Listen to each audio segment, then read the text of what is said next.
afternoon, folks. Dr. Nels here, coming to you live with my friend and my beautiful wife, Karen. For the first time, we have my wife, Karen, and she's been writing some blogs that maybe many of you folks have read, and I've pushed her to do those, and she stepped out of her comfort zone quite a while back and wrote her first one. How long ago did you write the first one? It's been a few years.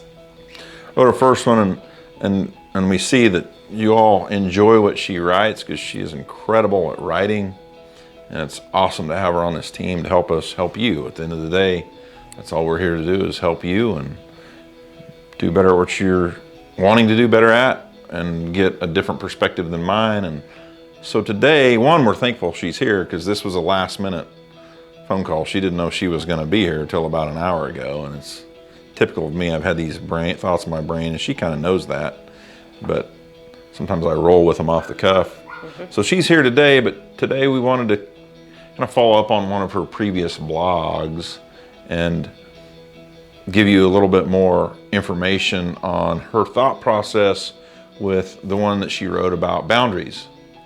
And her and I have talked about boundaries for quite a long time, and probably ever since the book Boundaries by Dr. Henry Cloud, which has been a long time ago.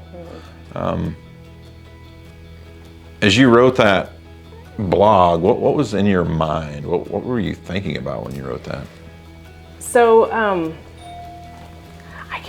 honestly couldn't tell you exactly what made me write that particular blog, but I struggle with anxiety, which I don't think I'm alone in this world when it comes to anxiety. No. And Nels does not. But what I've started to realize over the last couple of years is that sometimes my anxiety, and I'm not blaming outside people around me by any means for anxiety, but I think that people around me sometimes, if they step into boundaries that are uncomfortable for me, it can help to fire up and send my anxiety into overdrive a little bit. That became super apparent during the time of Nash's accident.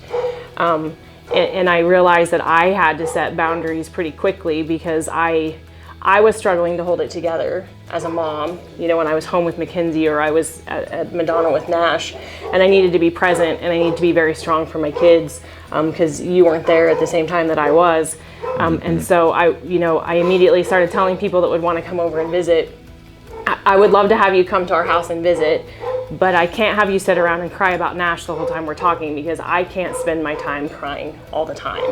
And so I had to set a boundary in order to protect myself emotionally and to protect, Mackenzie as well.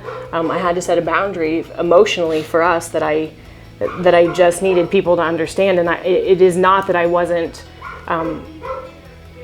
it's not that I wasn't aware of other people's feelings or that I didn't want to help other people through that also, but I didn't have the strength to help somebody else at that point. I was doing the best that I could to get through, so I didn't have the strength to help somebody else, and I just needed people to know that, if that makes any kind of sense at all. Yeah. So when you did that, it relieved your anxiety. What did it do for you?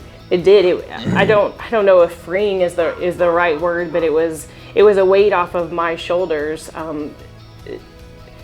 just to set that I didn't have to comfort or take care of somebody else or try to find the strength or the energy to give solace to somebody else when I in all honesty was barely making it through the day. I mean, I was truly at that point putting one foot in front of the other, and another thing that I struggled with was looks on people's faces when we would tell them, I talked in the blog about the bullet, and still to this day, when you tell people, my son has a bullet stuck in his spinal column, people are like, oh, and I don't like it either,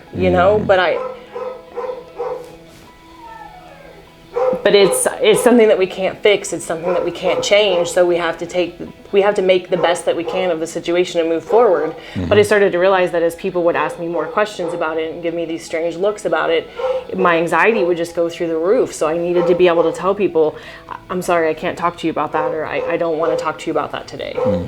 And so when you did that, I don't know how many times you did that. When you did that, did you get any negative reactions or anybody? I honestly don't think I ever did, but I don't think I also ever did it my intention was never to do it in an unkind way. I think people became more aware at that moment, like that obviously that was overstepping a boundary that I just wasn't able to talk about. And it wasn't that I didn't want to be open, and I never want anyone to feel like they can't ask me a question. But I also know that for myself, I have to set boundaries for what's okay to answer, and also for what's okay to be asked of my children. When people start to ask questions that are uncomfortable for the kids, I realize that it's okay to step in and say, hey, that's not something that he's going to talk about today, and that's all right. So for you, as you guys think about this, maybe you're thinking about your own situations and some boundaries that maybe you need to put in place for some people. What we know is boundaries are very important. We also know that some people have a lack of awareness with boundaries, and some people just don't know what boundaries are. And we've probably learned that through this process in some harder ways. Maybe it's with friends, family, whoever it might be. It doesn't really matter, but who are some people you need to set some boundaries with? And we're giving you permission that it's okay to do that. We're giving you permission to do it in a clear and kind way.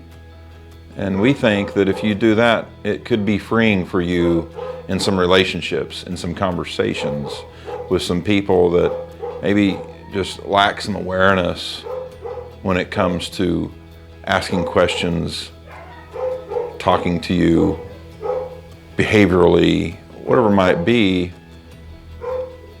and you need some help with that, and sometimes you have to be very clear in that. And as she said, people would ask her about bullet fragments being in our son's spinal column. We had that asked all the time, and that didn't fix the problem. It wasn't going to fix the problem. We got the opinions we needed, and we moved forward. It was a moot point. There was no need to discuss it. So if you're dealing with someone and they're talking to you and they're asking you questions and it's a moot point, or it's not going to change anything, that might produce some anxiety for you. Set some boundaries. Say, hey, we're not going to go there today. And you need to be okay with that, because I'm setting a boundary for that. So we're giving you permission. Giving other guidance there. No, I don't, I guess. Yeah. So set some boundaries. It will be healthy beyond freeing for you. It will be so much healthier for you. It might reduce some of your anxieties, and it's okay. We thank you for your time. We're glad you're tuning in. We hope you find value with my beautiful wife and friend Karen here.